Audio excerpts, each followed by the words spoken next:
Bonjour à tous, bienvenue sur CLTV pour C'est l'écho, notre rendez-vous hebdomadaire dédié à l'économie charentaise.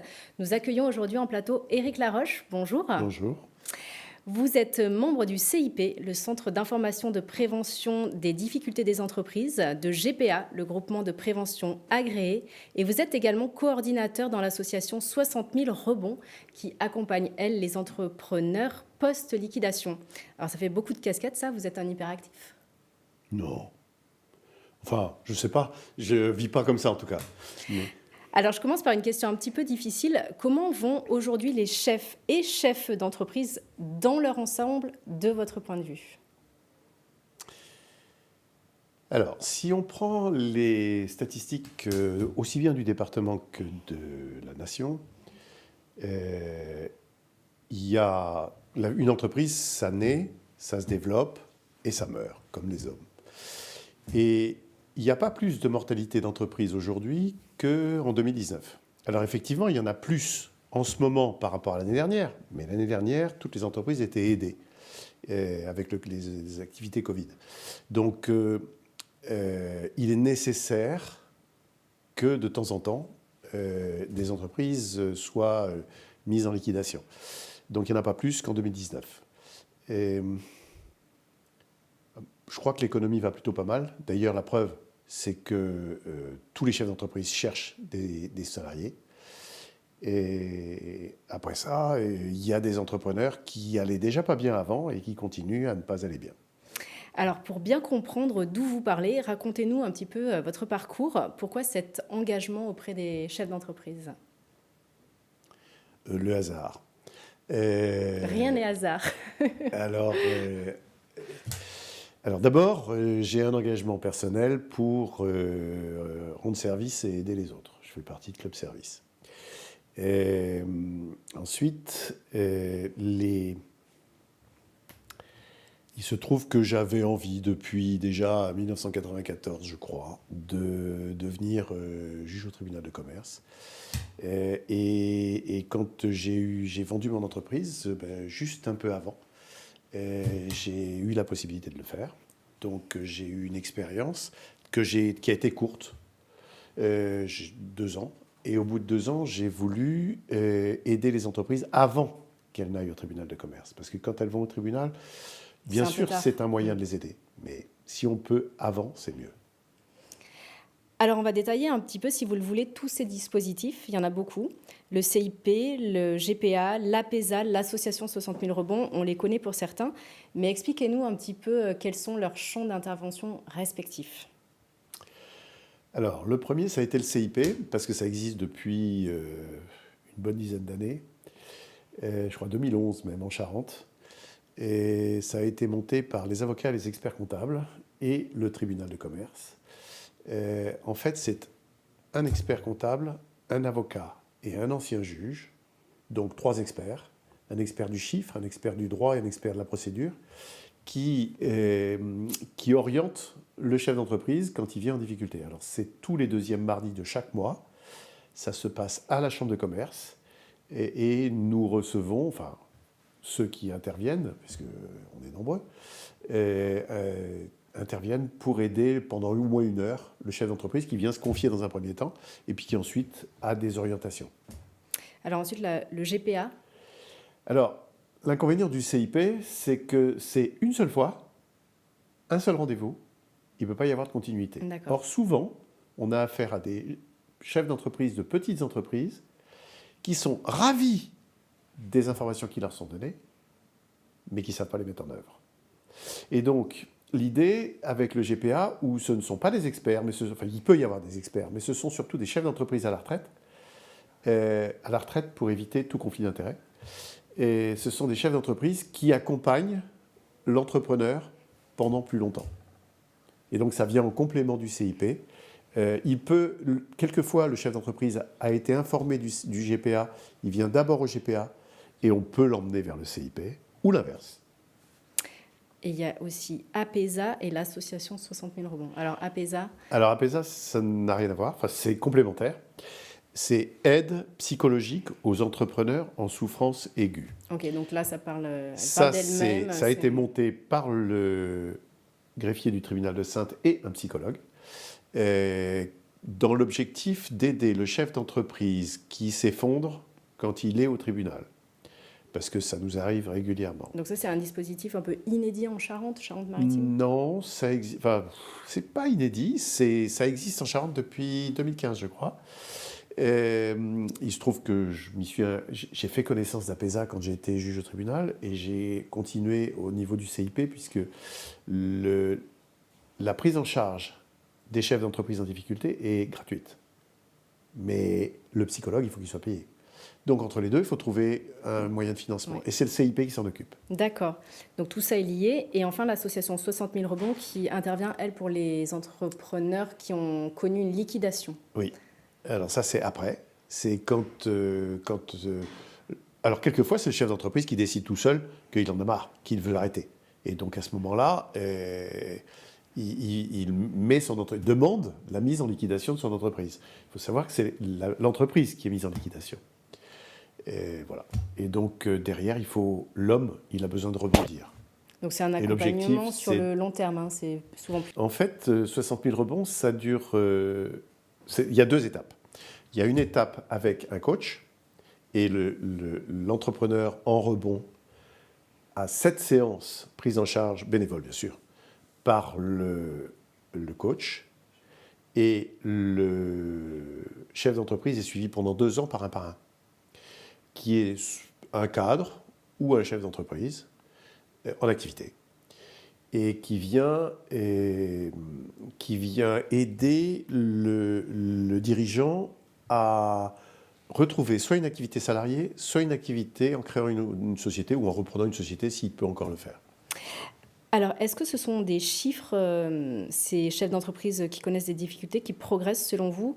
Ou est-ce qu'ils sont toujours plus nombreux à être en difficulté? Ou aujourd'hui, est-ce qu'ils le font plus savoir également? Est-ce qu'il y a peut-être un frein, un verrou qui s'est levé? Il y a vraiment un frein sur la communication. Et donc là, vous avez un rôle important. Parce que souvent, les chefs d'entreprise ne savent pas que ça existe. Même 60 000 rebonds, ceux qui l'ont fait, ceux qui ont suivi le parcours, disent « Mais pourquoi on ne le sait pas davantage ?» Parce qu'en fait, c'est très très utile. Ils sont ravis d'être passés par cette étape pour rebondir. Pour le GPA et le CIP, c'est pareil.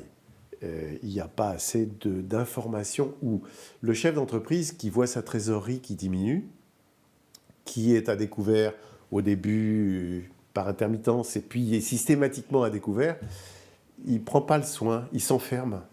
Il prend pas comme il s'enferme et qu'il reste tout seul, quelquefois ils n'en parlent pas à leur épouse. Et le problème, il est là. Il est qu'il faut qu'au contraire, ils viennent chercher de l'aide.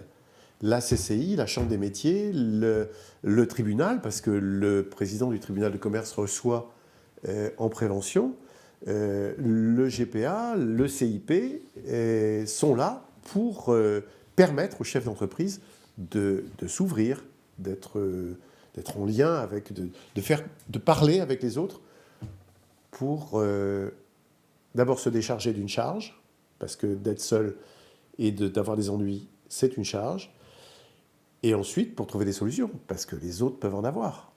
On est tous tenus par la confidentialité et le secret.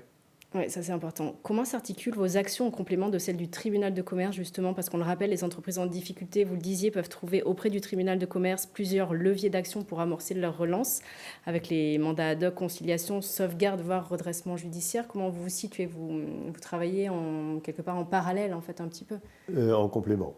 En complément parce que souvent, le mot tribunal fait peur. On a l'impression que parce qu'on va au tribunal... c'est pour fermer la boîte. C'est pas vrai. Et j'ai assisté... Enfin, vraiment, c'est une impression ou un sentiment.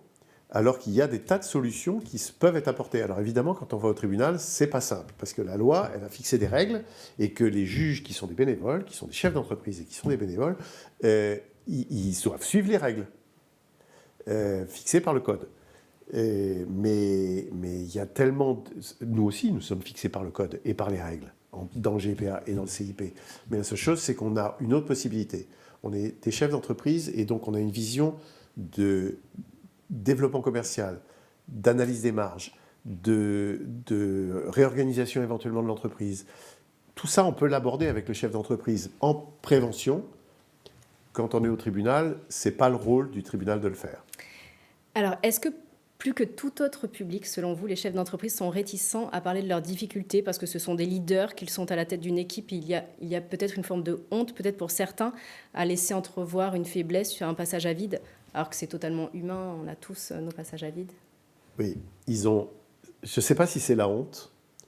En tout cas, c'est clairement un enfermement sur soi-même. Généralement, on part d'une règle des 3D qui vont avec cette situation, qui est dépôt de bilan, divorce et dépression. Ouais, c'est le cocktail, quoi. Ouais. Et souvent, ça va ensemble. Même à leur épouse, ils n'en parlent pas. Ça arrive très souvent. Alors, quelquefois, l'épouse est un réconfort. Quelquefois, c'est grâce à elle qu'ils tiennent, mais pas toujours. Alors justement, puisqu'on parle de l'entourage, quels sont les signes qui doivent alerter dans l'entourage du chef ou de la chef d'entreprise lorsque ce dernier ou cette dernière est en difficulté? Est-ce qu'il y a des signes qui ne trompent pas peut-être et que vous voyez revenir parfois dans ces histoires de descente un petit peu? Alors, en tant que sentinelle APESA, on détecte des signes. Et le chef d'entreprise ne les voit pas toujours. Ouais, parce qu'il a le nez dans le guidon souvent. Il aussi. est arrivé à plusieurs reprises qu'on pose la question à un chef d'entreprise, parce qu'on sent que ça ne va pas. On lui demande ça va, mais ça va bien. Et puis il finit par tomber en larmes. Et c'est là qu'il a besoin d'aide. Enfin, nous, on détecte qu'il a besoin d'aide. Maintenant, dans sa vie personnelle, ça ne m'est pas arrivé à titre personnel, ça m'est arrivé que dans le cadre de cette aide aux entrepreneurs. Alors, en cas de liquidation, vous l'expliquez très bien, notamment à travers l'association 60 000 rebonds. Il y a tout un cheminement psychologique par lequel passe le chef d'entreprise. Alors, c'est le choc, le déni, la colère, la tristesse qui peut se traduire par une dépression, on en parlait. Et là, on rebondit, on accepte et on peut même être reconnaissant de ces difficultés. C'est une forme de deuil, finalement. Il faut. Et en fait, ces différentes étapes, c'est celles que vivent la majorité des chefs d'entreprise. Quelquefois, ils ont commencé l'étape choc avant d'aller au tribunal, mais quelquefois, c'est seulement après. Et c'est là que le coach intervient, et c'est pour ça qu'il intervient, pour essayer de l'aider à absorber le déni de la difficulté, le déni pourquoi non, ça ne peut pas être moi. C'est très fréquent. Et en fait, après ces différentes étapes, ça se termine par une espèce de cadeau caché. Ça donne une opportunité à faire quelque chose de nouveau. Alors, est-ce que c'est très français de considérer que l'échec engendre la méfiance? Est-ce qu'on se méfie de l'échec en France plus qu'ailleurs? Oui, beaucoup trop. Alors que l'échec est une leçon. L'échec, c'est le moyen... et rebondir est une leçon. Et une fois qu'on l'a fait, on sait ce qu'il ne faut pas faire. Donc, ce n'est pas un échec, en fait, c'est une étape. Et donc, effectivement, c'est un échec pour l'entreprise, parce qu'elle n'a pas pu continuer. Mais comme je l'ai dit, il y a la progression, le développement, et puis un jour, peut-être, une mort. Et donc, si ça arrive, il faut en profiter pour savoir rebondir. Alors, sur LinkedIn, sur les réseaux sociaux, de plus en plus de chefs d'entreprise confient de façon un peu étonnante parfois. Ils s'ouvrent sur leurs difficultés, leurs failles, leurs faiblesses. Qu'est-ce que vous pensez de cette tendance à raconter ses épreuves? Est-ce que c'est plutôt positif de voir des entrepreneurs qui montrent aussi leurs failles comme ça publiquement? Honnêtement, je préférerais qu'ils montrent le rebondir, qu'ils montrent le fait qu'ils ont pu sortir de l'ornière. Ça va souvent avec, en fait. Je ne sais pas parce que je n'ai pas été regardé. Mais c'est vrai que c'est plutôt... Alors, les solutions sont individuelles. On ne peut pas trouver une solution qui serve à tout le monde.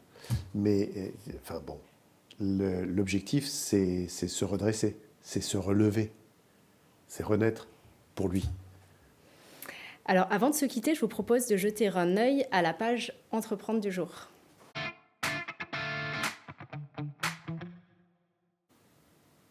Alors, on évoque aujourd'hui Carespace, au cœur de la zone industrielle numéro 3 de l'île d'Épagnac. La société se développe, recrute et vise la restauration de véhicules. On vous raconte tout cela dans Charente Libre ce mardi. Éric Laroche, avant de se quitter, on va essayer de finir sur une touche d'optimisme. La résilience, l'acceptation, l'action permettent aux entrepreneurs aujourd'hui de s'en sortir après les difficultés. On y arrive, c'est possible. Ah oui, oui, on a des histoires fabuleuses. De chefs d'entreprise qui nous appellent et qui ne savent pas comment faire. Et en 4 mois, on a réussi à restaurer des trésoreries. Quelquefois, c'est un peu plus long. Quelquefois, ça nécessite de passer par la Banque de France pour faire une médiation du crédit. Quelquefois, ça nécessite d'aller au tribunal. Mais oui, oui, oui. Il y a des belles réussites ou des beaux redressements qui se font. Merci à vous d'être venu sur le plateau de C'est l'Écho. Quant à moi, je vous donne rendez-vous mardi prochain pour une nouvelle émission. À bientôt. Merci.